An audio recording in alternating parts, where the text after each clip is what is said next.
Oh, man. Why does dressing up like a woman make me so horny? I feel like that's going to come up in your psychological check-in.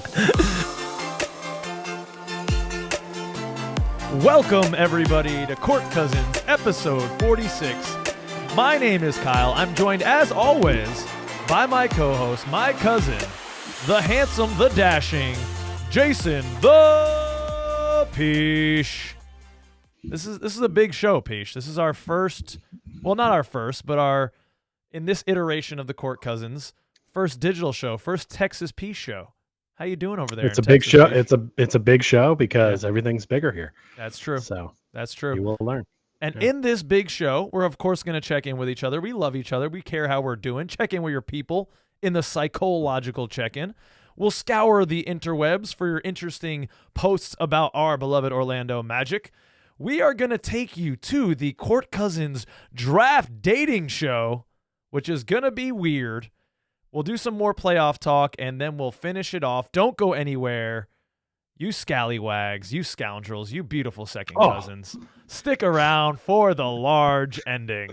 I know, I did it all in one there, Peach. Wow, yeah. But before any of that hijinks and hilarity, we do need to shout out the supporters of this show, our Patreon, our second cousins over on the Patreon. But Peach, we're doing it real special. Yeah. Hit the record scratch because this is going to be different. We got a shout out, Drum, making an artificial intelligence shout out to our Patreons right now with a little bit of a Court Cousin podcast tracks all of the cousins dropping opinions and starting discussions. I got opinions. Magic Blair history, he sets the tone. Yeah, Jay. Bully the Don with insights of his own. Oldie. It's not okay to say oh-hee-key. No, it's with not. Bell Dylan, join the conversation. See, What up? Drum rap and I'll join the mix. Breckhead Matthew Bell, Daniel with the tricks. Birdie, Peach, and Gloria bringing the flavor. Yeah, Mom and Dad. Davey and Condor, yeah, do we savor the diverse perspectives, the stories we share. Court Cousin podcast, we're a dynamic affair. Magic together is a truth that we say. With passion and dedication, we pave the way. Kyle and the Peace ain't no bust, they the best. Together we ride on this podcast quest. Oh, yeah. Oh, yeah. Thank you very much, Drum. That grows on you. Every time I hear it, I like it more and more, Peach. I do too. Yeah, it's definitely there's like 75% good bones there. It needs a little tweak. I love it. I love the tweaking, and it's better than listening to you read off the names. Definitely better than no that. Offense. Yeah, well, that's okay. None taken. I don't know how I feel about the artificial intelligence, though, Peach. There's a lot been made of the AI out in the world right now. I don't know if we're trusting Terminator to do the intro to our song, but it does sound good. We need some type of intro. I do know AI plays way more games than JI. Oh, man. Yeah. Man. And I do need to make one amendment. The song was made before Wiffle changed to Magic Static. So shout out to you. He's got some interesting, some fun things coming. So look out for more from Magic Static coming up soon. Okay. Wiffle is now Magic Static. Indeed. And it's taken me a while to get together his prize pack, but I'm going to sweeten the deal because he's had to wait longer and add one of these bad boys. Ooh, that is nice. A Shaq figurine. Love to see it.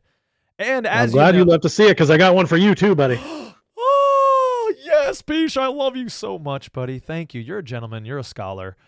Part of being on the Patreon, you're supporting the show. You're helping us with all the financial costs that go into creating this product. Peach just moved. We're going to probably need to get him some more audio equipment. We're going to need to buy some more things. So we really appreciate the financial support. And as just a little bit of a thank you, we do the prize pack and we do a jersey giveaway. So the jersey giveaway winner for this episode, episode 46, is Bolby the Don. Congratulations, sir. The Patreon community has been really great. I've been getting on the Discord more. Good conversations happening there. And we've got some great goals. If you would like to help us meet those goals, go on there, check it out. If not, hey, clicking the like, clicking the subscribe. It's free, Peach. It doesn't cost you anything. And it helps to get this magic content to more people. Do it. Do it for your friends, do it for your family. Do it so that you know what, and one thing I don't need is more lights. I'll tell you that right now. I feel No. like I'm sitting on an airplane runway right now. No, we need more lights for Peach. Put more lights in the comments, people. We need to get him really illuminated over there. I need a mic arm. I miss having that hands-free action. I talk with my hands. Yeah. Now I can only move one. It's no good. See, Peach he's impaired right now, people. That's why the Patreon support is so important. We've got a long show. We apologize for the delay. It's been tough getting the remote stuff going again. We recorded an hour of show and then realized, oh crap, the audio was unusable. So we apologize it's taken so long, but here we are. We've got a great long show for you coming up right now. But before we get into any of the hilarity and the hijinks, Peach, I no longer have you as my ceiling neighbor. So I'm really curious. I care about you. How are you doing, sir, for the psychological check-in? Well, the psychological check-in here, I've got Cole dunking with a background of the stars behind him, and he's in his Rising Stars gear because stars is a big part of what I'm doing here now. Yeah. But also the rising and hitting that next level. And I've actually included a picture of myself here in the bottom. This is a picture I haven't even shared on social media yet. I've been saving it for when I do a blog post about how things are going. And written on the wall there, this is written on the wall at the arena that I work on. It actually says, raise your expectations. And I'm not sure why they decided to put that on the wall, but it feels like it's for me. I needed to raise my expectations, and they're exceeding even my wildest expectations so far. Things are going really well. Almost to the point where I'm sort of like, wait, something's got to go wrong at some point. No, Peach, no. The worst thing that's happened since I've been here is that I realized I live on the 3rd floor and there's no elevator. So moving the stuff up here was a pain in the butt. But honestly, if that's the worst thing that has happened, I'll take it. I've been through enough stuff to realize that finally it's time. Things are going well. And man, I just think I want to let everybody know every once in a while, you've got to take a couple of steps back to make steps forward. And for me, especially when it comes to Texas, that's what I had to do. Had to leave, figure some stuff out, get myself right. Don't be too proud to be that person that lives in your cousin's attic. Do what you got to do, get your shit together, and then you can get out to be doing the things that you feel like you need to do. And that's what I had to do. And things are going well. And I can't say enough good things about it, friend. Damn, man, I'm proud of you, man. It's not easy to do shit like that. That just keep being humble like you have been, and just keep working. You did some amazing things while you were here to set yourself right, and now I'm just happy to see you thriving, man. So my heart is full. And thank you, man. It's in large part to you. Thank you to you for letting me chill there for a while and figure stuff out. I almost went a different way, but I'm going to be writing a blog post where I'll explain some of that stuff separately. So how are you doing? Because I doubt you have KyleLangen.com, whereas some of us have our own .com. Wow, big shot over there, Peach. Here we go. I've got myself here gliding over Cole this is from his Instagram. He's dunking over his brother at Summit in New York, where he oftentimes works out. And this one's got dual purpose for me. I'm about to go into summer mode, Kyle, being a teacher, and I'm dunking over children right now. I don't care. I'm over children, and so I'm just skying over those suckers. Like, I don't give a shit. Nothing you could say in the last 3 days, kids, is gonna kill my energy. The vibes are high, just like Cole is soaring high for that dunk. I got a lot of exciting things happening. I'm going to the draft. Got my tickets for that. So out there, second cousins, if you're in the New York City area, me and the lady are going. We've already got a few other people on Twitter coming through. Come join the vibes. Come join the soaring high Cole Anthony vibes. That's how I'm feeling. I'm also booked for the Sports Business Classroom in Las Vegas at the Summer League. So I'll be at the Summer League learning about the collective bargaining agreement and just getting more knowledge to share with you, sexy second cousins. So I am just getting more knowledge to spread while I look off into space and try to think of a joke when he's done. Did you get one? But we need it. You got anything? What's that? You got a joke? Well, not now. That was a joke. All right. So without any further ado, let's see what those beautiful people out there in the magic community, the hashtag Magic Together community that Drum's AI song sang so eloquently about in the social media roundup. And we're going to start it with an old, beloved Magic player, Nikola Vucevic. Peesh, we have this one right here from @Nikola Vucevic talking about the Denver Nuggets. It's very impressive how disciplined Denver is. Everyone sticks to their role. Their spacing is really good. Always in the right spots when Jokic gets doubled. Unstoppable in transition, too. This one's up here, I think, for a number of reasons. We can have some thoughts about how the Denver Nuggets are just gliding through these playoffs, and hopefully will put the Miami Heat away in a gentleman's sweep. But also, there's been a lot of chatter about what's going on with Nikola Vucevic, Peach, and him being a free agent and what's going to happen with that. There are some clamorings on the Orlando Magic community that we bring this big man back. We need a backup big. We need some shooting. Hey, Vooch is both of those, Peach. He's not super Goga, though. Let me just remind you of that. That's true. He's already hit his ceiling and is on the way down. But that aside, I think this is I just like what Nikola says. It's factual, man. He's seeing something there that, like, he probably wishes he could have been when he was in Orlando, right? Like that centerpiece, European big, doing some big stuff, but spreading the ball around, and he just didn't have the right pieces around him in his prime to be that guy. So you could almost, like, when I read the tweet, I felt the vibe from him. Like, this team's nice. I'm enjoying watching them. And you know what? The Nuggets, man, nobody talked about the Nuggets. You picked them to go to the finals. To get there. But to be fair, most people weren't talking about them. Most of the media doesn't talk about them. Even when they were, winning handily over the Lakers, the people were still asking what's wrong with the Lakers instead of talking about what's right with the Nugs. Yeah. They're nice. That's a good squad. Like, they have Aaron Gordon in the starting lineup, and that should make them terrible, but they're not asking him to do anything. He's just being open and doing what he needs to do, and he's playing well in this system that they've built around him. He's not one of the top 2 stars on the team. He doesn't need to be. Oh, and that's perfect. Peesh, is this a little underhanded comment from Vooch saying everyone's sticking to their role? Like, AG, if you would have stuck to your role in Orlando, we could have done something. Maybe. Just putting that together now. There wasn't anybody else that was going to step up, so they kind of, for the money they were paying him, it should have been him, I guess. Yeah. But he just wasn't going to be, and he's probably learned a lot from his years in the NBA now to realize what his spot is, what his role can be. Right. Obviously, when you're on a team with those 2 talents, I mean, the only 2 teammates to get triple doubles in a finals game, that's crazy, special, man. Crazy. Yeah, and Jokic could be the only player in NBA history to lead a playoffs in points, rebounds, and assists. I mean, this is absurd. It's just, the guy is doing next level stuff. I bet on Embiid to win the MVP, and I took that money to the bank, but his play is making that decision look silly. Like, he should have gotten the trifecta, it seems, with the way he's been playing. Yeah, sometimes they award those things based on a body of work. I mean, Giannis won the MVPs in years before he won the title. So I feel like this kind of is just going this way. So, maybe in a couple of years, Embiid will finally win the title.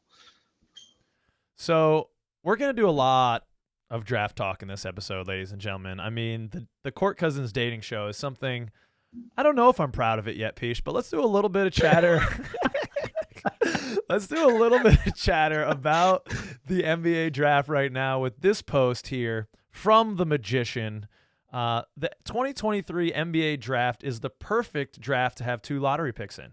Even if Weltman Hammond don't pick your guy, take comfort in knowing that the last 2 non-consensus players they quote-unquote reached for ended up being the best players in their respective draft classes. Yeah, I mean, this is spot on. The Magician hitting it right on the head here. This has to make you feel good about whatever the Magic do, right? There's a ton of question marks, 2 picks kind of in the mid, depending on who's picked for, on the first 5 picks, depends who's going to be left. But honestly, lay back, relax, don't panic about it. Let Raph do all that stuff for you. You'll meet him later. These 2 guys that we picked in the last 2 drafts are our cornerstones already. You don't think they can't pick out another gem? I do. Yeah, I mean, this is like the whipped cream on top of the sundae, because all the foundational pieces are already there. You already got your ice cream. You already got your fudge topping. This is just that extra. It's really nice going into this draft, not feeling stressed, not feeling like we need to absolutely hit on both of these or even one, honestly. Right. I mean, we need to get guys that are solid. You know, like it would be great to get another best player in the class. But look at it. They've hit on the best player in the last 2 draft classes. I mean, the Scotty Barnes supporters, the Evan Mobley supporters out there. Scotty Barnes fans, you got no argument anymore. I'll listen to some Evan Mobley talk. We can listen to some Cade Cunningham talk, although he was injured all last season, so that's kind of difficult. But Franz Wagner has become a cornerstone piece. And these are your 2 guys that you're going to be building around, Paolo and Franz. And so I want to go a little out of order now, Pish, because Scooter Magruder is reminding us, before I go to bed, please stop making potential trades involving the Orlando Magic. You look dumb. Good night. And Adam Papagiorgio adds on to that, a friendly reminder, Bart Simpson he's in detention, Pish, as he loves to do. I will not include Paolo or Franz in any trades. We've seen the trade machines from other teams just going wacky and wild. All right? We just stop it. You stop it. We don't want your trash. We don't want your garbage. And please do not include Paolo or Franz, and I'll even add Markelle Fultz in that for me, in your bogus trade cage scenarios. Yeah, I think I've seen more trade scenarios than I need to see for an entire lifetime in the past month or so. And sometimes I'm just like, is this just somebody just having fun? Or like, where does this all stem from? Like, what? I don't understand it. The only time I ever did that kind of stuff was when I was playing the video game and I'm trying to like actually make trades and make some moves because I'm building a franchise there. But I don't understand why people waste their time with all these hypotheticals, as we've talked about many times. But it's hard to know which ones have merit and which ones don't. Like, what am I supposed to do with this information? A lot of them are really bad too. Like, a lot of them are like, well, that's a dumb move. Why are you doing that? Like, I don't know. I just wish people would think about it a little bit more. In general, when you're posting stuff on social media, go ahead, take a look at it, proofread it, by the way, make sure stuff's spelled right, and then think, do I really need to post this? And the answer is most of the time no. So don't. I write tons of stuff that I never post. And it's a lot of it's underneath these trades where I'll see something and be like, oh, I just write a whole bunch of stuff. And then I go, do I need to send this? No. I recently replied to something you wrote about Jonathan Isaac on one of his own tweets, and it was definitely my 4th or 5th draft. I will say that. The Mr. Rogers clown, that was hilarious. I didn't even know how to respond to that one. I love Mr. Rogers, and that was tough. Well, that's the thing. Is like Mr. Rogers was good, right? But when he puts on Scary Clown, you're like, what? No, why? But so, I know what you were trying to do for J.I. You were trying to make him great because, Pish, hate makes you great? I don't know. I think he's past it. I think he thinks anyone who hates needs religion and to find God and to do something completely different. That I'm not going to bring that into the show. But all right, well, let me go then, because I'll talk about this trade stuff. And you mentioned, getting sick of having people including us in all of these wacky trades. And I think number one, it's because people think that we are just a franchise that can be walked all over. They've seen some of our previous things that previous front offices have done, and they think, oh, here's a team, small market team, we can take advantage of. We can dump our shit on them. But I'm actually taking it also as a compliment, Pish, and here's why. I think we're being included in a lot of these trades because we've got so much flexibility. And that is actually a fantastic asset that we have right now. I mean, we have, according to SpotTrack, projected practical cap space, $22 million. And if we wanted to, we could get a maximum possible cap of $56 million, according to SpotTrack. So we have a lot of flexibility. What is the name of that site? SpotTrack, SPOTRAC. It's a great site. It gives you all types of numerical breakdowns on contracts and things. Check it out there. But we have the cap flexibility right now. We can take on some contract. We could pay some guys if we want to this year, although it seems a little premature. And we have young talent. And we have all of our picks and some picks of other folks. So we have the arsenal, the chest, whatever metaphor you want to use going into this offseason, which I think is one of the reasons that I do take as a compliment that we're being included in so many of these wacky trades. Now, Weltman and Hammond aren't going to bite on any of that bullshit, but I trust them to make the moves that are best in the best interest of this team. They have proven that to us by, as the magician said, drafting Paolo, drafting Franz. I still think Suggs is going to pan out, getting Markelle Fultz for, basement dollar prices. The future is looking good, and I'm just so excited going into this draft because, as the magician said, it's all whipped cream on top right now, baby. Okay, I got two things to say about it, and I can't write because I only have the one hand. Okay. But but if you hadn't mentioned that it's a partial compliment because of our young talent, then I would have had to hop all over that.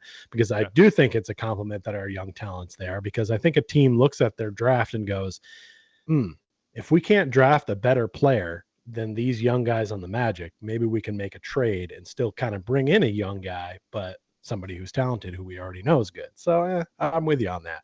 But here's the deal with our building so far. Yes, we've done a lot of good in the draft. We've done a lot of good getting some bargains and some deals. At some point, and I'm feeling this because, you want to get some free furniture to fill up your house. Every once in a while, you got to go ahead and drop some money on a new bed. You know what I mean? Like, go ahead and feel free to actually get one good piece of furniture or have a nice big screen TV. Like, they gotta reach out at some point and make that stab for something nice. You know, don't go shop at the Big Lots or the Goodwill. Head on over to the big boy store and get something legit. And I feel like that's coming. I don't know what it is, and I'm not going to sit here and speculate about it, but I feel like that could be around the corner. I love the apartment metaphor. It's so apt for you right now. Just stepping up to that next level apartment. Well, It if makes you could sense. see all of this area over here, Yeah. it's just boxes and bins all behind there. Well, behind you's coming together pretty good. The kitchen looks nice, Peach. And I hear It's you're coming using along. it. I You cook say in it you're now. using it. Yeah. You're using it. Yeah. I've been finding all kinds of stuff. I found this thing the other day. It's a roster of a game when the Magic came to play Milwaukee, and it's signed by Stan Van Gundy. It's got the whole whole squad on there. I kind of forgot I even had that, just finding all kinds of stuff. He's over there. All right. What's next, Peach? We got to talk about Dick, Peach. We got to talk about Dick. Well, God, he came through with some slammers on Grady Dick. This guy's killing the game right now. He usually always does, but man, he is flush with content right now. How could you not be with this gentleman Dick mentioned so much along with our beloved Orlando Magic? So, you got what looks like an angry lady in bed with her man, and she said she's thinking I bet he's thinking about another woman. Him, actually, I'm thinking about Dick. Grady Dick, that is. The narrative appears, God says, to be, I want Dick, but he wants Dick at 11, not at 6. Right. First of all, basketball's for everybody, so enjoy the game. I think he's used this meme before, but again, using it to perfection. He wasn't done though, Peach. He wasn't done. No, of course he's not. He's going to keep giving. There's just so much girth in this particular subject. And here we go with the Matrix reference for you sci-fi nuts out there. The blue pill using Grady Dick's first name. The red pill using Grady Dick's last name. Magic fans, reaching for the Dick red pill. We're reaching for the Dick for sure. Yeah, don't be that guy. We're not here for Grady. Come on. How long is it going to take us to not be immature about the name? Like, if we actually drafted Grady Dick, how long till I stop giggling anytime Dick is mentioned? Well, I've heard the average is about 6 inches. So that'd be my guess. Damn. Well, I often perform below average, so what does that mean for me? Will it take 7 months or 8 months? I don't know. But we'll talk more about the fit of Dick later in the show when we have our dating segment. I don't want to do too much or give away too much. There's lots of draft talk later in the episode. So if you're looking for that hardcore Dick talk, just skip ahead in the next chapter and then come back and watch this later. Mm-hmm. And if you're listening, you're going to need to go to YouTube for that segment. Just get ready to do it. It'll be worth at least seeing what the hell is going on. Paolo Banchero was recently featured in Slam magazine. I also caught an interview that they did with him, asking him some questions about his past, some of his teammates, things like that. It was fun. He got to call a lifeline. He called Jalen Suggs. He calls him Suggy Bear, by the way, which is really hilarious and cute. Yep. And he quoted in that article, I have not gotten the magazine, definitely need to check that out. Paolo Banchero is charged up and ready to change the culture in Orlando.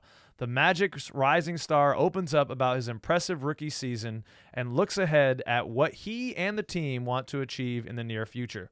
And this is a quote taken from that article. Next year is the year where we kind of put ourselves in that conversation of being one of the better teams in the East and then in the league. Peesh, what say you about the confident rookie of the year? I think Paulo's that confident because he knows that the current Eastern Conference champion is the Miami Heat, and he knows how garbage they are. So why can't you make the claim to be one of the better teams in the East? That's a one-player team. Occasionally Bam will show up and play decently, and there they are. They got hot at the right time. There's no reason the Magic can't be the next wave of that. No, absolutely. I think that I've seen a lot of people, conjecturing and talking about how, as we just spoke on, the war chest of resources, salary cap, picks, young talent that the Magic have. And then they, after that, kind of mention, oh, yeah, they're definitely a play-in team. No. Yeah. No, we're not a play-in team. We're a playoff team. And I don't know why pundits are getting that twisted. When Markelle Fultz came back, if you extrapolate that record, it's slightly over 500. I believe that would put us like right above the Knicks. So we were in, based on, after Markelle came back, we were playing like 5th place, 6th place in the East ball. We're a playoff team. I see us, we could jump the whole play-in tournament. And if we are in there, it's 7. We're not going to be like 8, 9, 10. That's what I'm predicting. We're firmly in the playoffs, so I understand where the confidence for this young man is coming from. There's wood right here. The only thing that could hold us back are injuries. But at this point now, Peesh, we're getting to a point with our depth where even injuries, as long as it's nothing serious, guys will be able to come and go from this lineup because we have so much lineup versatility. We're going a couple guys deep that are reliable now and have some NBA league experience on this roster, and potentially adding 2 more lottery picks, or, who knows what happens, consolidating or bringing in a vet in free agency. This is a playoff team, so I get where the confidence is coming from Paolo Banchero. I'm with you on all that feeling, but let me tell you, I think you should relax and see the good of this.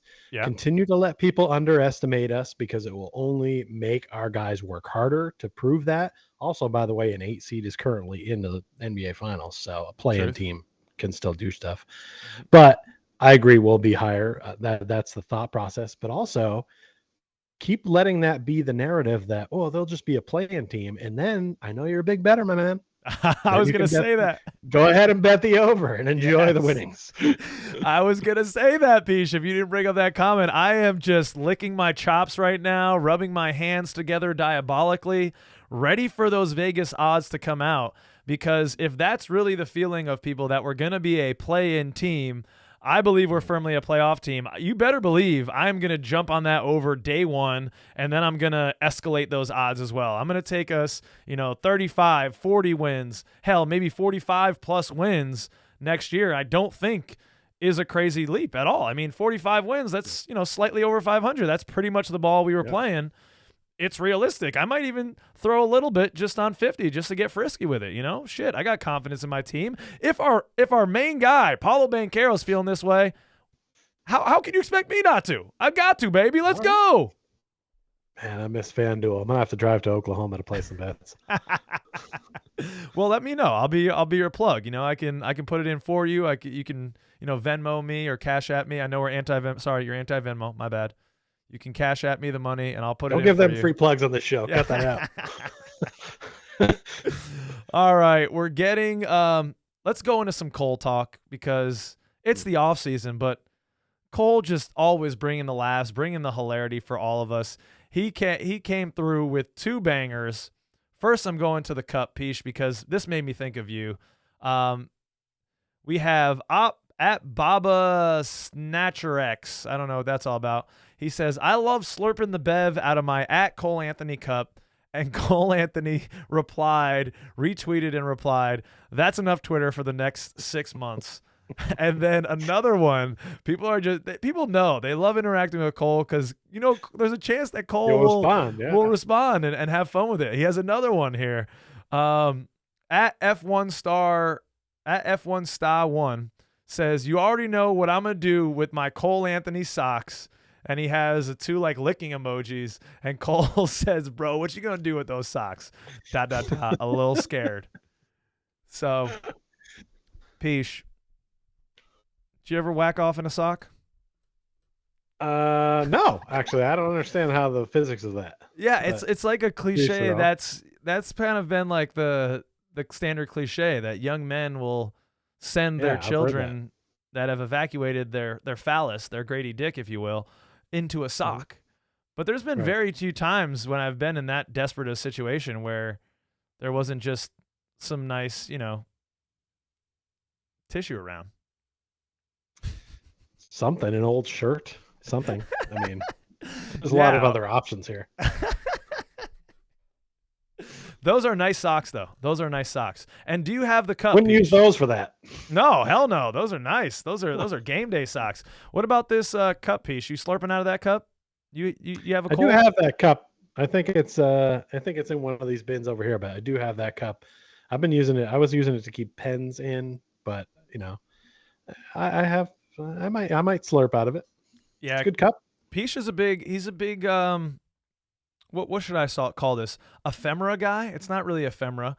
Ephemera is stuff that you use once a lot of times for events like tickets and things. But you like going and getting, is it the novelty cup? What do they call it?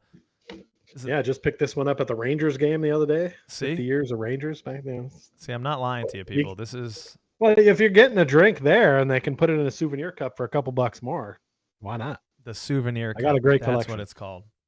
All right, let's give a little foreplay. A little draft foreplay. This is from @0123, also known as Magic 24/7.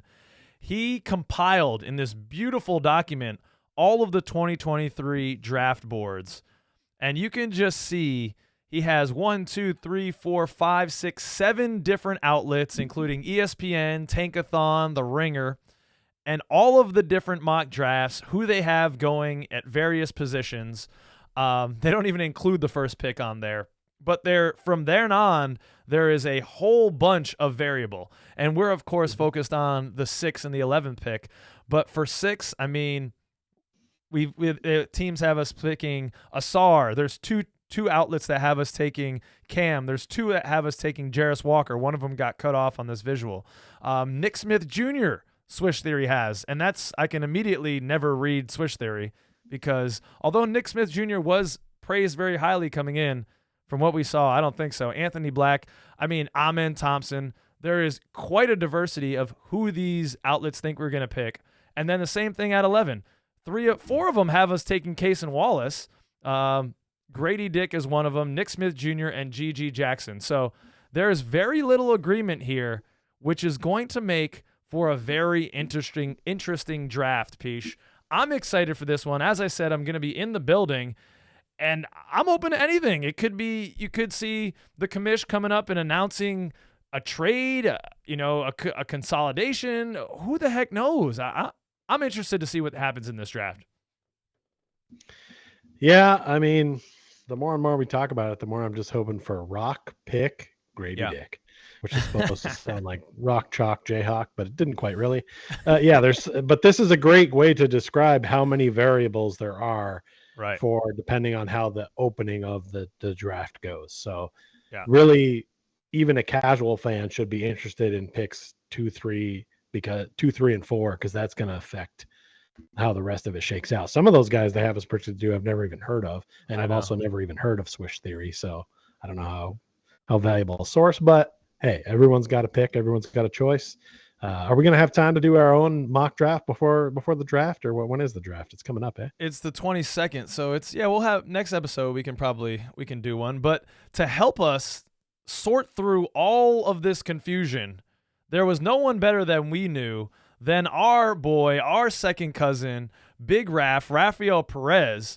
This man has been knee-deep in the draft since we were down there for Court Cousins Night in February, so months and months and months, and he'd already been researching for months. So we decided to have him on for a very special, a very odd, a potentially very cringy segment that we'd like to present to you right now. Court Cousins Dating Draft Edition. Very stoked to be welcoming onto the program none other than the man, the myth, the legend, Big Raf. Let's have a round of applause, studio audience. Thank you very much. What's up, Court Cousins? How we doing? Doing very well, sir. Happy to have you on, but more importantly, your family. You're a second cousin. We want to know how you're doing, sir. How are you for the psychological check-in, Raf? I'm doing great. I mean, finally the weather's coming back around a little bit down here in Florida. It's been kind of rainy, so I'm going to do what Cole's doing. I'm going to enjoy the beach, enjoy the weather. We got a good month this month. We got the draft coming up, so I'm relaxed. I'm feeling good. It's beautiful out. I'm digging it. How about you guys? Well, I'm about to be in summer mode, my friend, too. The school year is winding down. So it's going to be summer vacation, Kyle, soon, and it's going to get weird. Peach, are there any beaches in Dallas? Where the fuck is it landlocked? I don't even know, dude. What's going on? There's a lot of huge lakes around here, so there's a lot of lake activity that I have not partaken in yet. But yeah, the nearest beach is a long ways away, but we do have those warm temperatures that would make you want them. But I got a pool like right over there, so I can get in on that. Wonderful. Well, we're not going to the beach right now. We're going to talk some NBA draft, some Orlando Magic draft. But this is Court Cousins. We got to do it different. We got to do it weird. So, without further ado, let's step into the Court Cousins Dating Show. Oh, let's get ready to get weird. Welcome everyone to the Court Cousins Draft Dating Show. I'm Bobby Stank Oven, and joining me is the only mascot in the league who's a synonym for things and stuff. But today we have a lovely bachelorette who is going to be asking 3 potential draft picks all these questions to try to figure out which one would be the best for the Orlando Magic with the number 6 pick. Let's go ahead and meet our bachelorette right now. Here's Kyla. Oh my God, Bobby Stank Oven. I'm so happy to be here. How do my titties look? They are there. And we are here, and so are these 3 fellas. Are you ready to get going, Kyla? You want to tell us a little bit about yourself first? I cannot wait. I am a fine-ass, strong, independent woman from Orlando, Florida, baby. City beautiful. And I am looking for the perfect man to take on a date and to be on my favorite team, the Orlando Magic, baby. Let's get into it, Bobby. Well, preach, girl. Let's go ahead and take him to church. Go ahead and ask our first bachelor, Bachelor A, our first question. Well, much like Doris Burke, I'm into that frame. I need a big, thick body to keep me warm on some of those more chilly Orlando nights. I want to know every single player, player A, B, and C. What's your frame like, baby? Player A, you go first. Well, hello, Kyla. Nice to meet you. Oh. My frame is pretty solid. It's 6'9", about 210. Okay. Pretty chiseled, kind of lean, but I'm sure you'll like it. Ooh, a chiseled man. So exciting. Player B, what's your frame like? Could I put you on my wall? I think so, Kyla. About 6'7", 230 pounds. Ready to run through walls. Ready to run through them. Ooh. Ooh, baby, I'm a wrecking ball. Maybe you can wreck me. Player C, what's your frame like?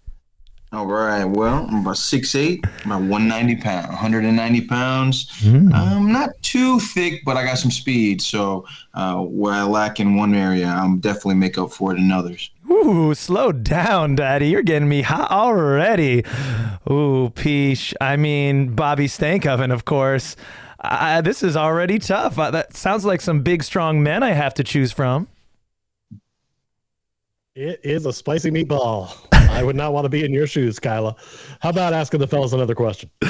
Well, Bobby, sorry. I just have someone else on my mind. One of our biggest needs, okay, in my favorite team is some shooting, all right? And I like a man who shoots his shot. Player C, I'm starting with you. What's your shooting like? That's very interesting you asked me that. My shooting splits are very good. Ooh. Field goal percentage, roughly about 44%. 3-point percentage, a tick over 40%. Free throw percentage, rock hard, 85%. So true shooting percentage, about 58.1. So that was a good question to ask because I'm loaded right here in these shooting splits. Ooh, rock hard. Someone's getting excited over there. Player B, I like a man who gets it wet, or can you shoot it from deep?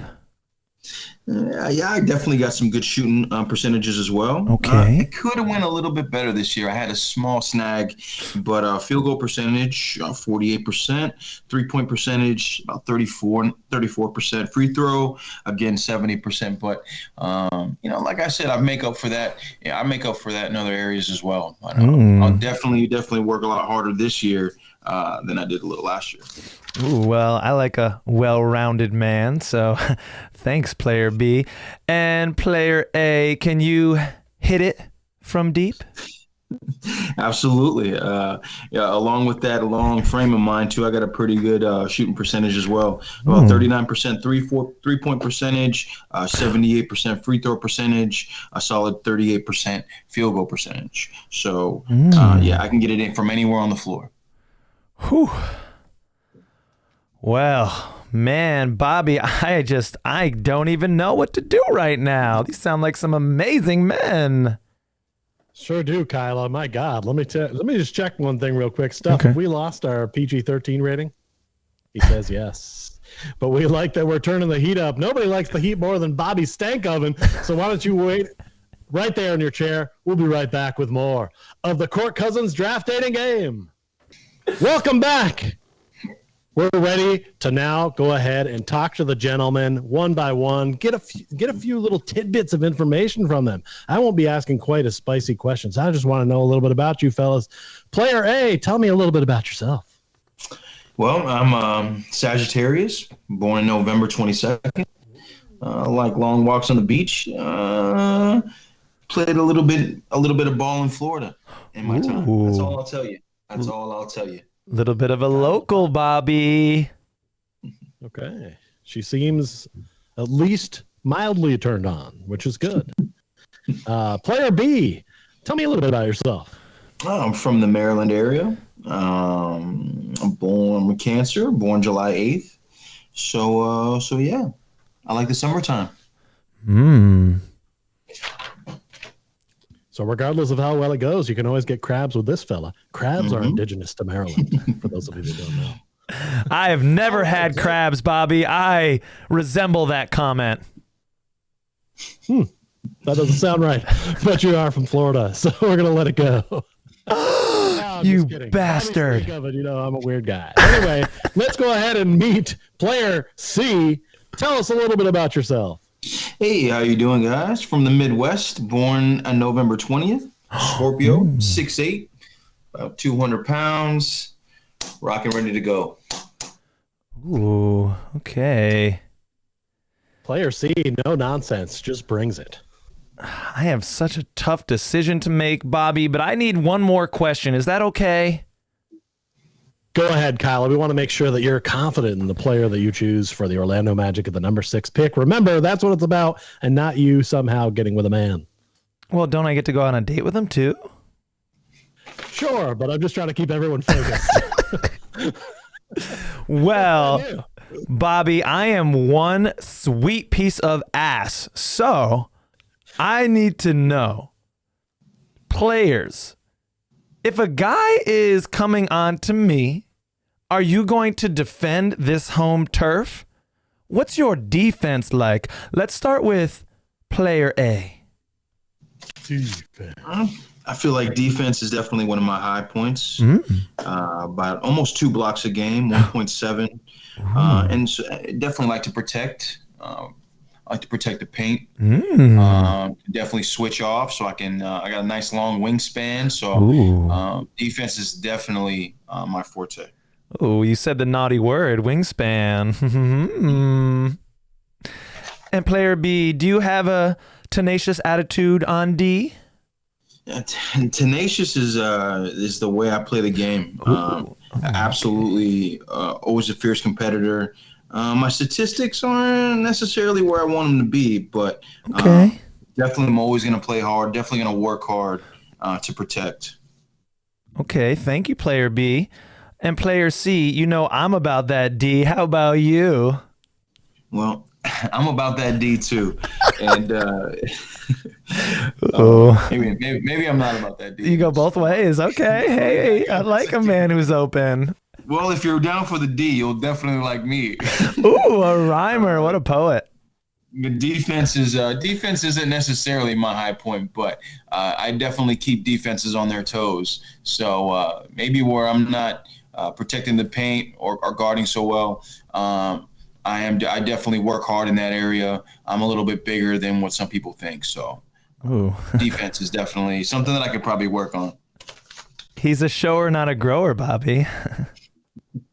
Wow, this is very interesting. I'm going to have to ask Mrs. Stankoven when I get home how she feels about defense, because this certainly got this room pretty hot. Ooh. Ladies and gentlemen, you're going to stay hot as well, as we are going to take another commercial break. But when we come back from break, it's going to be so good. It's going to be great. I can feel it in my plums. Hey, all right, we're back. Let's go ahead and get right to it. Kyla, we were talking during the break, and you're very stressed out, lady. I just don't know what to do, Bobby. It's so much pressure. I don't know how Jeff Weltman with his big old brain does this. Well, I'm going to tell you how we're going to do it on this show. You're going to go ahead and tell us the first gentleman that you have not selected, and then you're going to come around and we'll meet him and see who he is. Okay, well, I'm sorry, players. This is not an easy decision, but I have to say goodbye to player B. Oh, it was Cam. Oh, Cam. Player B. Oh, you're the weakest link. Goodbye.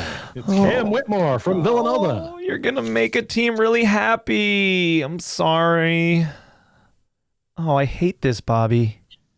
Cam, any parting thoughts? Are you feeling good now that you've seen Kyla?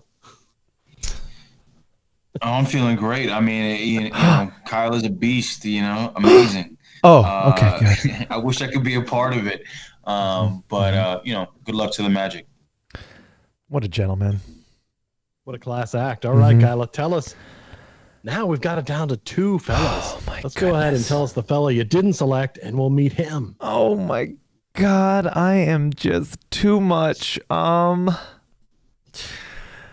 I think maybe I'm just being influenced by Jeff Weltgod's big brain because I was giving Weltman some brain the other day. I have to let go.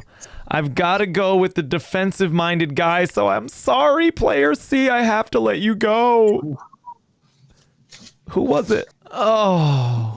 Grading Dick. Oh my God. Can you believe Dick has no D, ladies and gentlemen? I love Dick, Bobby. Well, you didn't love him enough to select him. He's going to head all the way back to Kansas, but not for long. He'll be on an NBA team shooting sometime soon. Hey, you never know. We might meet later on. Ooh, perhaps. Okay, maybe. Oh, I like that. Don't close any doors out there, ladies. Mm-hmm. There is a pick available at 11 as well, so it could happen in this draft. Kyla, let's go ahead and meet the man you did select. Come around the corner, player number A. Letter A.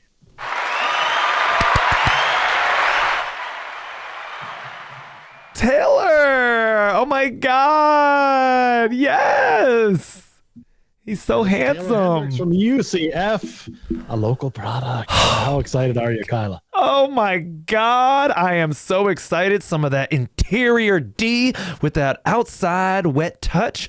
You know I'm going to be happy, Bobby. Woo, I can't wait for our date, Taylor. I'm excited too. I'm excited to join.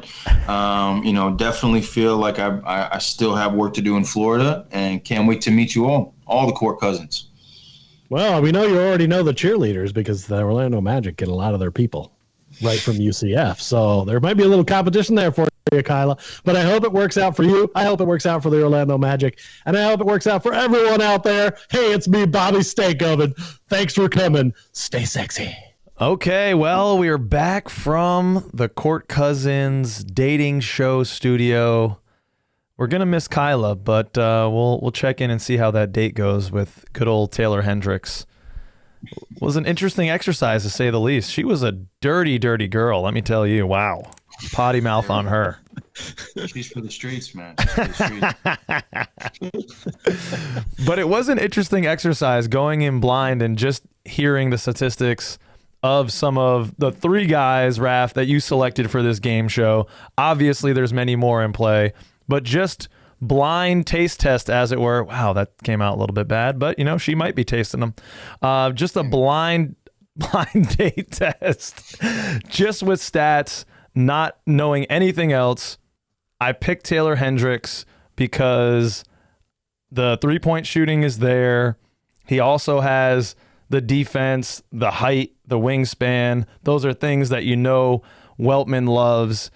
Do you guys think that the Orlando Magic are going to really go? Would you really go with Taylor Hendricks at 6? I think that's a reach on most of these draft boards. But how would you guys feel if it was Taylor Hendricks was the pick? Me personally, I think that it might be a little bit of a reach. I think you're right at 6, but I think we have the luxury to being able to do that. I mean, he's not really projected as a star. You hear that he's not going to be like this.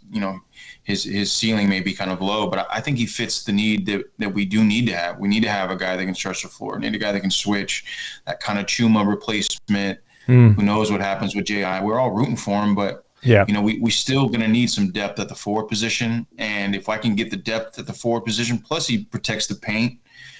So if I can get the depth, the paint protection, and the shooting, to me, that's the pick that we go with 6 and see whatever sniper's left at 11. We'll grab whoever's left. Yeah, it's tough to argue with that because I do like Taylor Hendricks' game, and I know it seems like a reach maybe at 6. Unless they really feel like one of these shooters is that much better than everybody else, which I tend to like Cam Whitmore. I just think that he might have more of an impact immediately versus getting a depth bench player at 6, because at 6 is one of those spots where you'd like to get a starter. Right.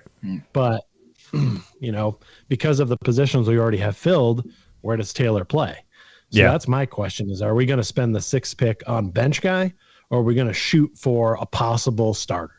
And unless they find somebody that they really, really love, Raph may be right on here, and I wouldn't be upset if we went that way.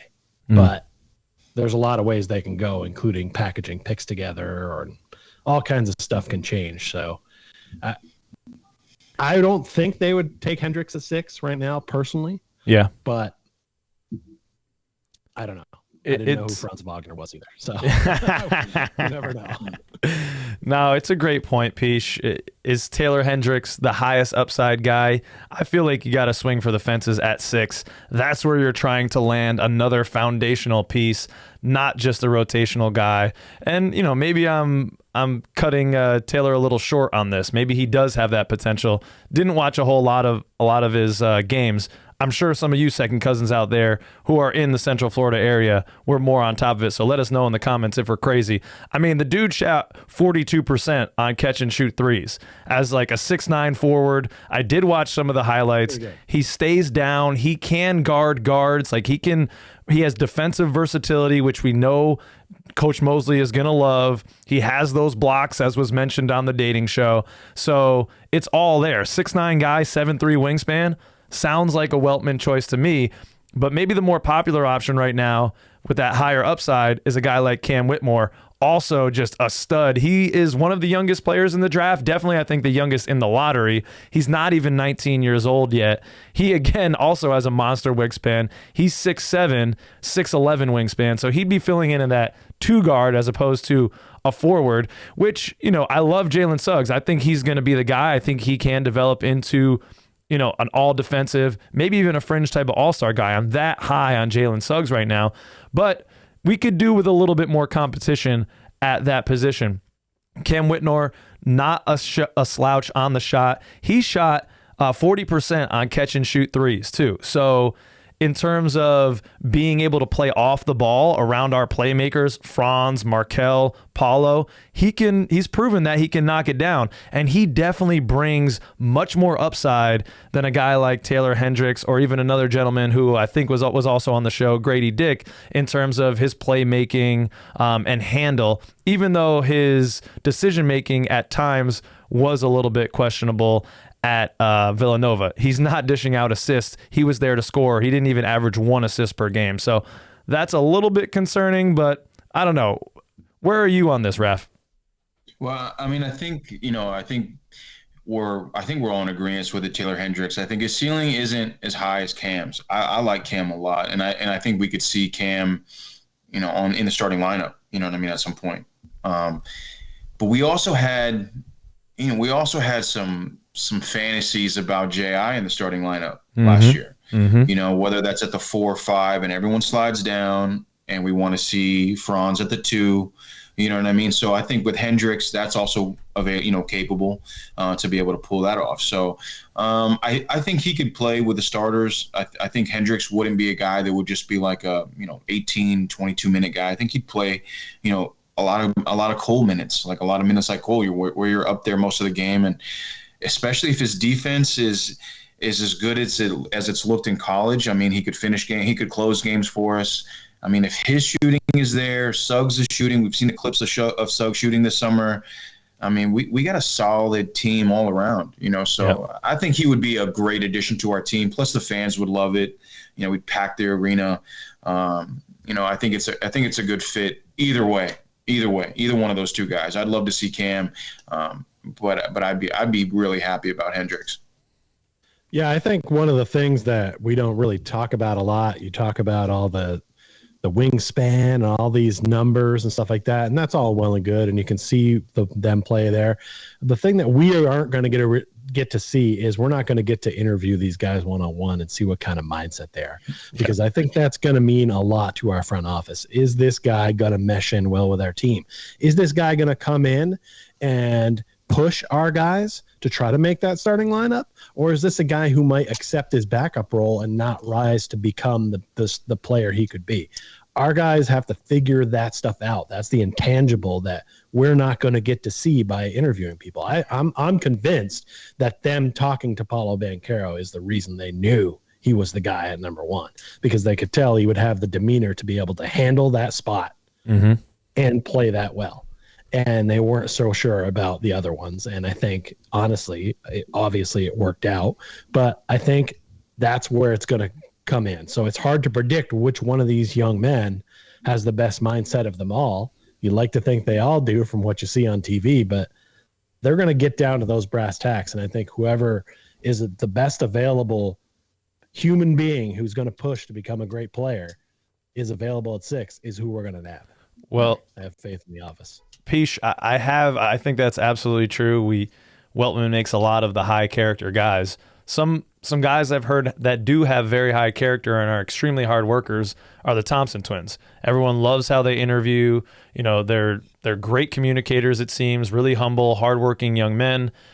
A lot of mocks have had Asar coming to us, 6'7" with a 6'10" wingspan. They're playing in the OTE league. They're also a little bit older than you would expect playing in that league. I think they're both 20 right now. Asar had 16 points, 7 boards, 6 assists. I mean, they filled up the stat sheet in this league, but it was a little bit run and gun. He just seems like OTEs even stand for over the education. So now or what? Yeah, maybe, dude. I mean, everyone is kind of waxing poetic about how athletic and dynamic the Thompson twins are and that they have some of the highest upside in this draft in terms of possibly becoming a star. But a lot has also been made about the lack of shooting and the shooting mechanics and how it's a little bit sketchy. I mean, watching some of the shooting mechanics on Asar, he had his hand over the ball, gave me a little bit of Chuma flashbacks, and that definitely had me a little bit worried.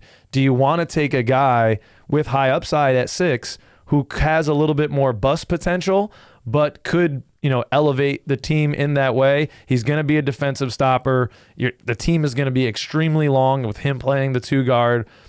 I don't know. What do you think, Raph, about the Thompson twins? I mean, I think they're going to be good NBA players. You watch them play and they look levels above the other players in the overtime elite. That they are playing against lesser competition. You are playing in like a high school prep kind of league, and to me, I just don't feel like I don't want to draft guys that have a lot of offensive potential. You know what I mean? I don't want to do that. I mean, we saw our team last year, towards that back end of the year, we were in top 10 defensively, so True. We have a good defensive team. We have a great defensive team.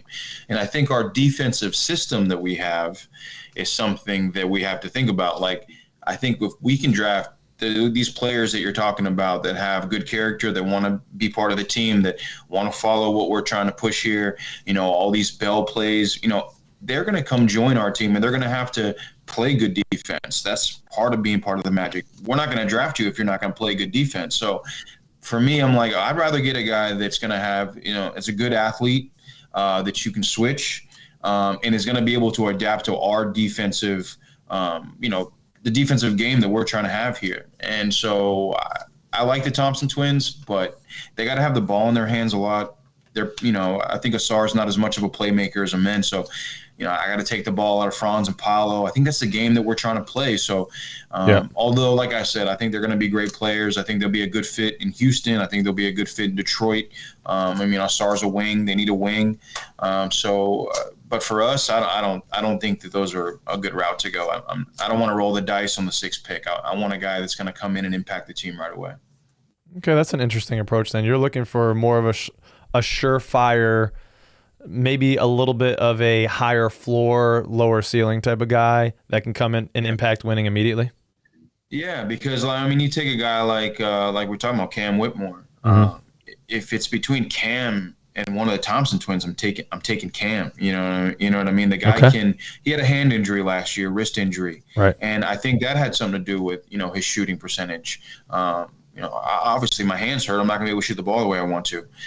So I think I would much rather have Cam or Hendricks rather than the other two. The guys, I know they're going to be able to score the ball. That's what I'm looking for us. Hand injury. Hey, he might have been thinking a little bit about Kyla a little bit and injure that sucker. Just getting a little bit excited. Cam, keep it in the pants, buddy. Deep in the draft, he should be wearing a scuba suit at all times. Oh yeah, worried about you coming up for air, my guy.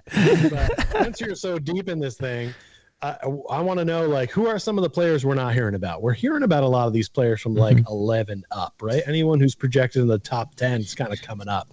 But who's a sleeper that we might either trade down for or maybe get in the second round? Who do you like?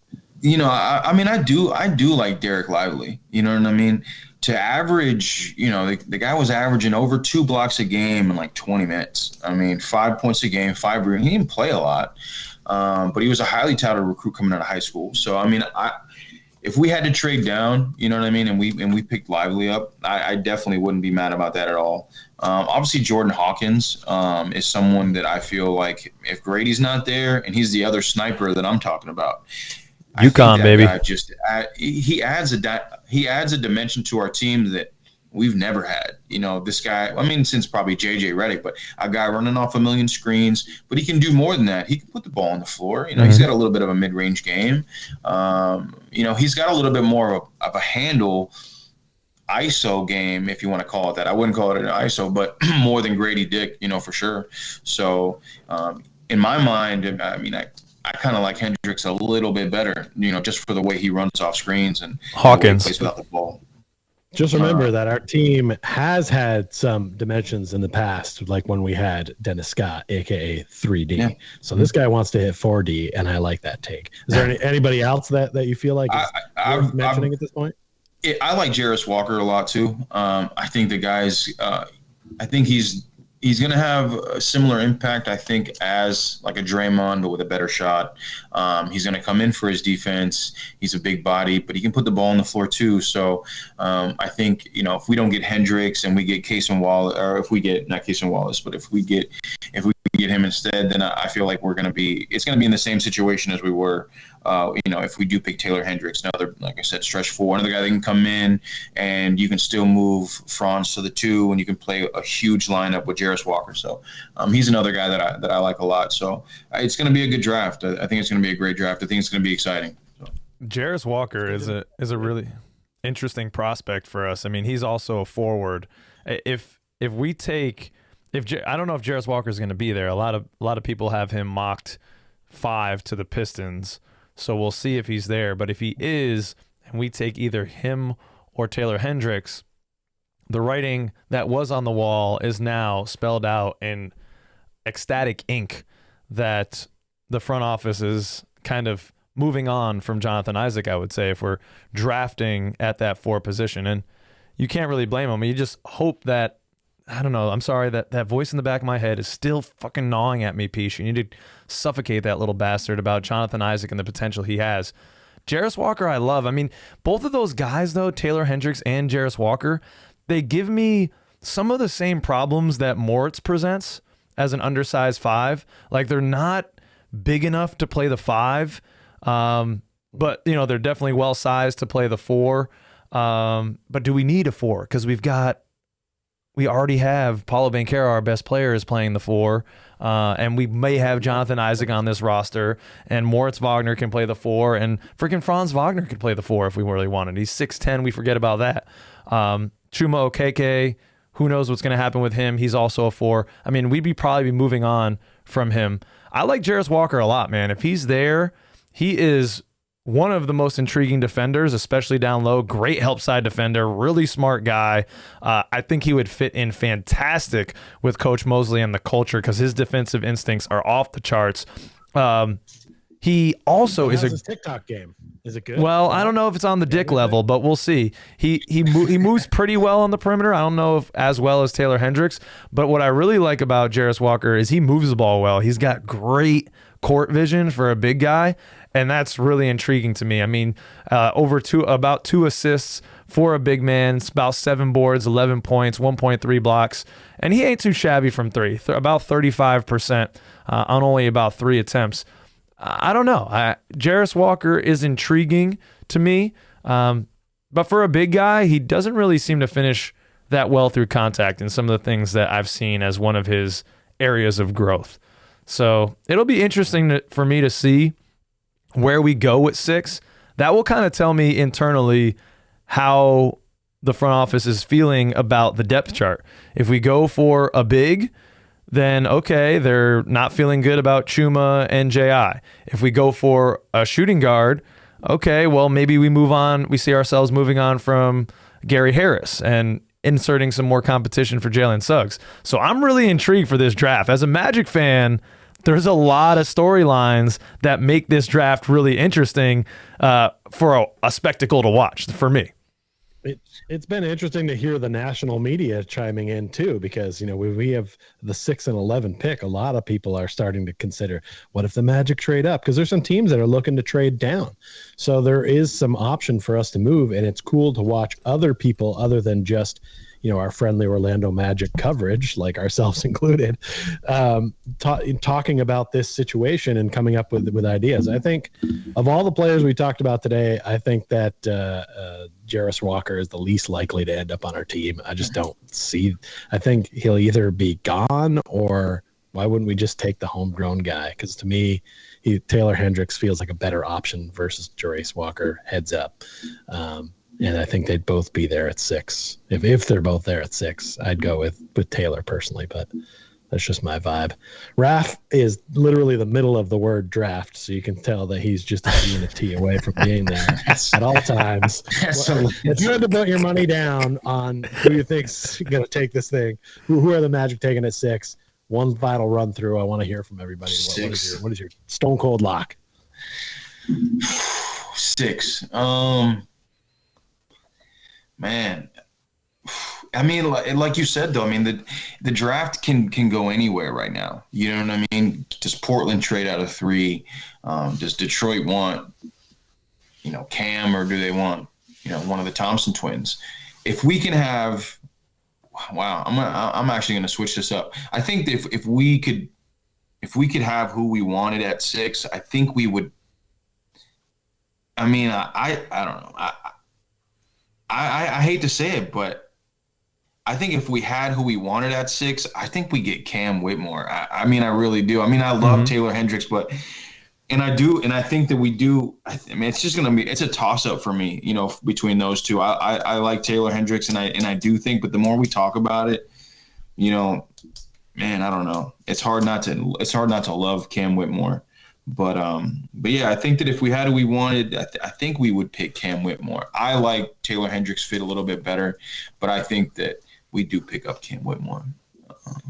It's fun to watch him squirm, Kyle. I'm thinking about it because even now as I say it out loud, it's like our front office does have to trust our guards and our guard development. Yep. And the fact that we are watching these guys. I mean, Cole, they're all training.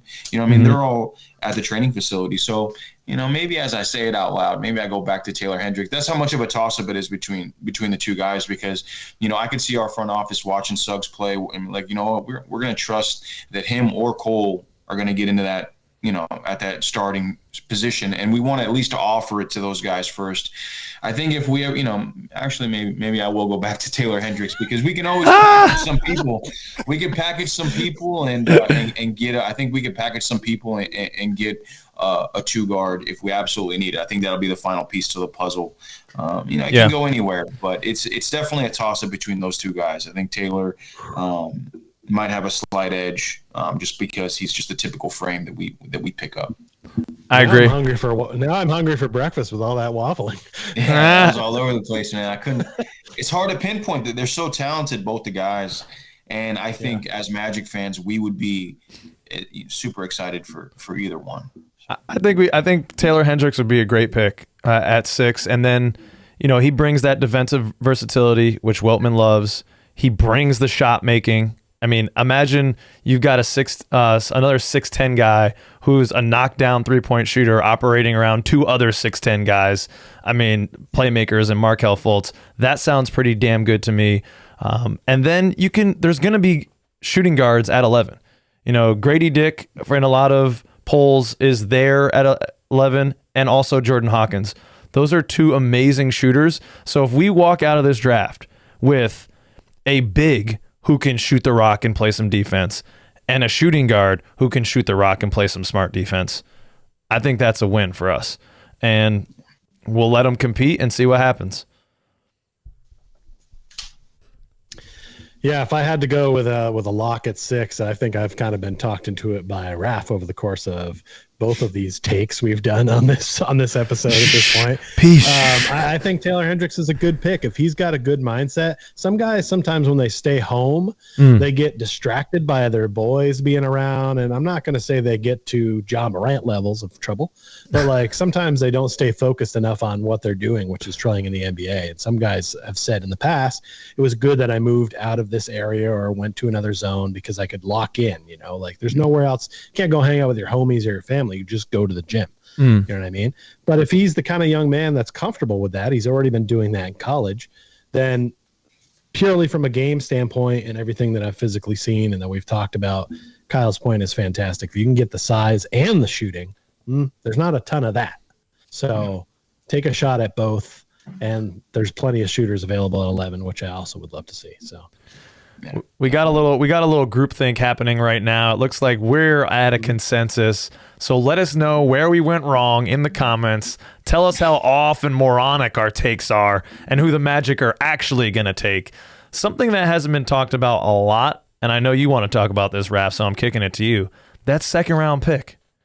Are we using that? Are we going to get our best friend cash considerations coming in, or are the Orlando Magic actually going to utilize that pick this year? There is a new, with this CBA, a third two-way contract on every single roster available this year. So, and we just waived Jay Scrubb today. That was in the news. So there are some roster spots available and guys that, could be shifted or waived if it came. So it is plausible that we get 3 new guys. A lot of people don't want all that youth on an already youthful roster. What do you think happens with that, Raph? I don't know. I think that we can draft that pick. I think that's an opportunity for us to grab another real big. Everyone's been watching Tristan Vucevic, the way he came up in the draft. I'd love to get the guy 7 foot tall, 250, can shoot from 3. It doesn't have the defense that you would love, from a big guy like that. But I think that's a spot for us to pick, another great center or another center and give him an opportunity to make the team. We got some free agents out there that we could always pick up the 5, but that's probably the only reason why we would pick. I think that second round pick is to, instead of just, spending money on free agency, let's see if this guy can actually make the team and, we can get him at a little bit of a cheaper deal. Amani Bates is there in the second round. He's gone through a lot of controversy, but he's a solid scorer too.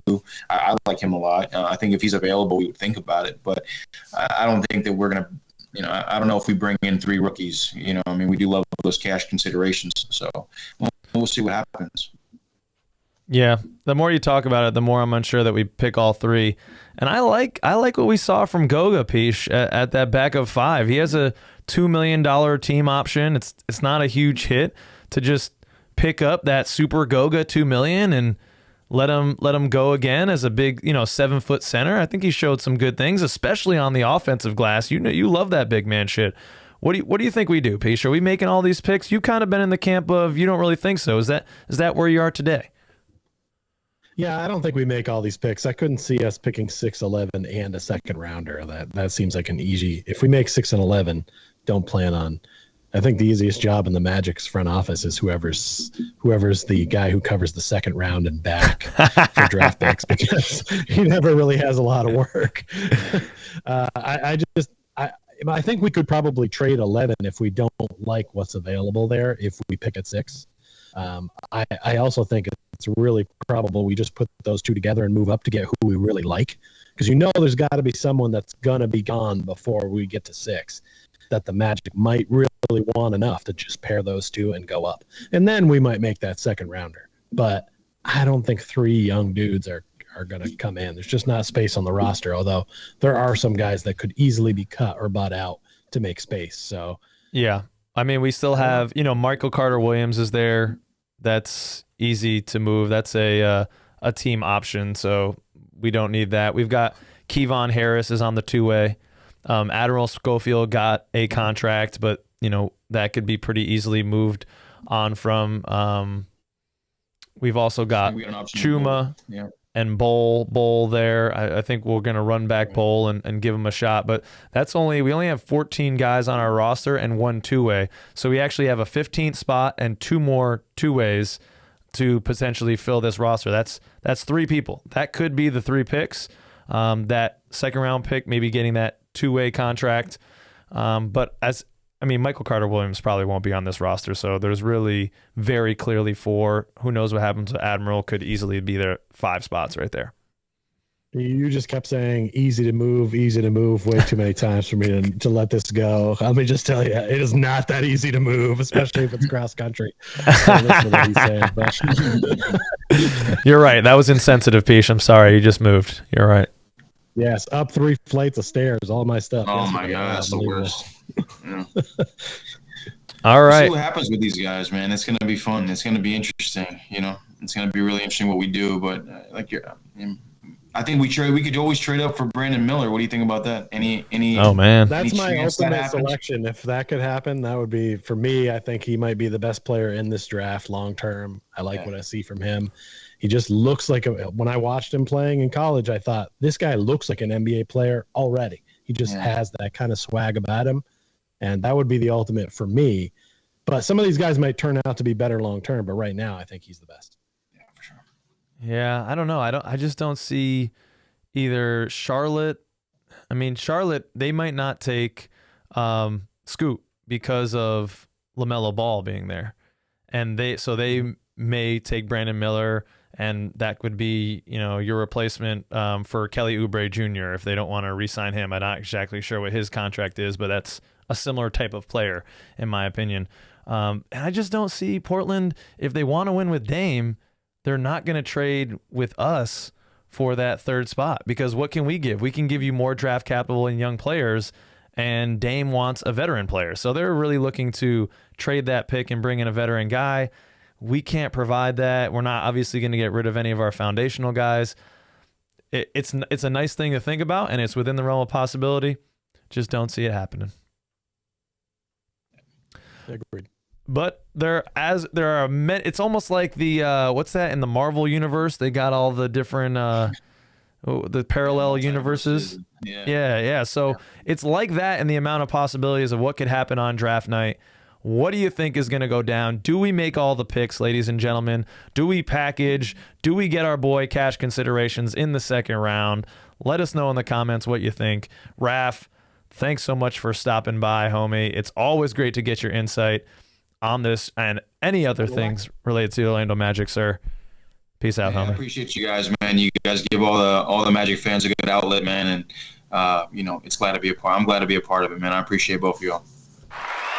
Thanks, Raph. Yeah, on the Magic draft timeline, you are our Doctor Strange. I appreciate it. Thank you again so much to Raph for coming through. Greatly appreciate you, homie, and greatly appreciate you for doing something that is probably, I'm going to go out there and say, Peach, that is arguably, it's the most unique and odd way to present draft talk I think that any outlet out there has done. You could take out the arguably. I think people would say that's fact. I will say I make a pretty hot bitch though. Let me tell you. All right. It was an interesting segment. And I don't know how people are going to feel about it. I'm a coin flip. I'm not sure. I like the concept though. I think the concept's strong. The concept was good. I think it might be a little cringy. We'll see. But you could tell during that segment, during that conversation, Raph was flip-flopping. I was unsure of who to choose. And it just kind of goes to show you, we'll throw in a little bonus social media roundup here. I'm Playing Dead. It's Morty. Me, after watching a 5-minute YouTube mix on any prospect this year, Morty's got his Magic hat on, and he says, "You son of a bitch, I'm in." I feel like anytime I hear a name on any other podcast or media that I'm listening to, I bring up those highlights, and I'm like, oh, yes, that would go well on the Magic. Yes, this is good. Yeah, it's one of those things that happens every season at this time where you're just kind of looking at highlights, right? and they're highlights for a reason. It's the best of what this guy's got. They want to show you at this guy's best. They don't always show you the bad stuff. You may hear like, here's the guy's downside, but you don't see it. So it's hard. You have to go back and try to watch real games. Otherwise, you start loving everybody. I mean, Johnny Davis last year, everybody was loving him, and Nikola Vucevic, who now is just a bench dude on the Heat, for crying out loud. And it's like there were some players' names that we talked about last year as being like potential difference makers in the top 10 or even top 15 who they didn't pan out. So you have to kind of remember those guys too, and not just always drink the Kool-Aid and be, you son of a bitch, I'm in, but it is fun for fans because you feel like any one of these guys that we could get even lower in the draft is going to come in and make a difference. And that's part of why the NBA is successful, because it's kind of true. Yeah. Our NBA MVP, the actual MVP, and the guy who's dominating the finals right now, was drafted in like the second round during a Taco Bell commercial, for crying out loud. So like, if there's anything you need to know about the draft, it's that anything can happen. Anyone's there. So it's fun to be on the ground floor and remember when those things happen. So that's why absolutely, Peach. And the other thing I know is that whatever I think, Weltman and Hammond are probably going to do something else. These guys, they run a tight ship. So whatever I'm thinking, it will probably be something else, but I completely, in Weltman, I trust. So don't go anywhere, ladies and gentlemen. You better stick around for the large ending. But before we do, just want to shout out again all of our all-stars and second cousins on the Patreon. Magic Player History, It's Not OKK to Say Okiki, Magic Static, Andy, Dylan Holden, Drum, Rafael Perez, Bedhead, Matthew Bell, Dan Young, Gloria and Damien, Cotter, and Yachty. We didn't do a shout out. Yeah, my list is somewhere else. I'll shout something later. He's moving, ladies and gentlemen. So don't mind our appearance during the renovations, please. Plus, things are going well. Normally, I feel like I need to blow off some steam, but it's all gravy. All right, and now, Peach, it's that time for the large ending. Sir, can you hit the music? Yep. Back there now. Oh, there we go. Back there now. Yep. Peach, you're up first. The NBA is considering giving teams a second challenge if the first one's successful. Oh my God, what say you? Oh, yes. Talk dirty to me. This should be done. Let's get this done this year. At least give us two. Give us two, please. Peach, you're down there in Texas. It's a whole new pool of biddies down there. How many ladies you juggling on the apps right now? Have we done any dates? What's going on? We all want to know about your love life. I'm not a great juggler with the ladies, although I can juggle actual physical objects much better. There's been a little bit of chatter, no actual dates. I'm still not feeling super confident because I don't have anywhere to bring anyone. Yeah. And a folding chair for them to sit on when they get here. So I'm thinking a little bit too far ahead maybe. All right. But that's how I do it. But we're closing in. We got some things in the works. Definitely stand by. Okay, we'll follow up. Hey, Florida has been making waves in hockey because the Lightning had won the cup a bunch of times there. Yep. Been in the finals. And now the Panthers are there with a shot to take the cup, but they are down 2-0. What do you got? You think they can come back? I mean, I don't want them to, right? The Panthers are in Miami. This is a Screw Miami show today, all right? So no, screw it. Give it to Vegas. That's fine. I'm gonna be there in a little while, so let's have the Vegas people celebrate. Let's go Knights. Vegas beat my Stars, but I don't know. Jackie Ikes, he's a good man. So I'm with you. All right. We're hearing chatter now. It seems like more than chatter. Like it's definitely going to happen on expansion of the NBA with a couple more teams. Peach, you got to believe that Seattle, a basketball town, is going to be in there. Are you already getting as anxious about this as I am? No, I'm not as anxious as you are. You've been anxious about this for a long time. I know that. It really does take a long time to decide. Yes, we're allowing. Yes, they're in. Here they come. They have a logo. Okay, they're drafting. This is a long ways down the road.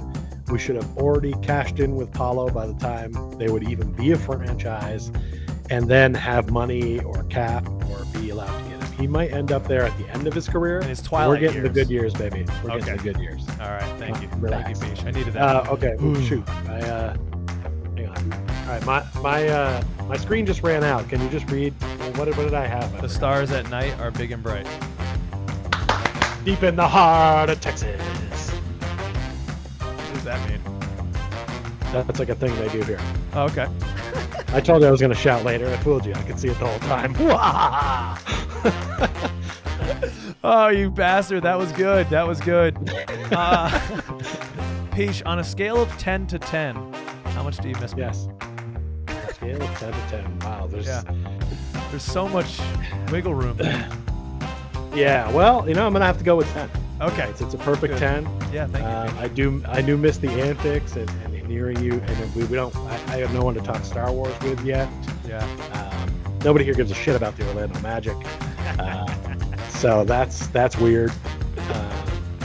Yeah, and I miss being there to be the voice of reason between you and Nadra. I don't know how things are going there with him. It helps. It's been up and down. It's nice to have you as that fulcrum in the middle of the seesaw that is relationships, Peach. I miss you too, man. I miss you to death, but I'm stoked that you're settling in so well out there in Dallas. Can't wait to come visit you when it gets a little colder here in the Northeast. And ladies and gentlemen, thank you so much for coming and visiting us for this time. We really appreciate it. Again, sorry for taking so much time to get this episode out. Hopefully the next one will be out promptly in our 2-week span like it normally is. A lot of exciting things coming. Peace. I'll see you later, man. I love you. Peace out, everybody. Love you too. Thanks, everybody. Thanks for coming.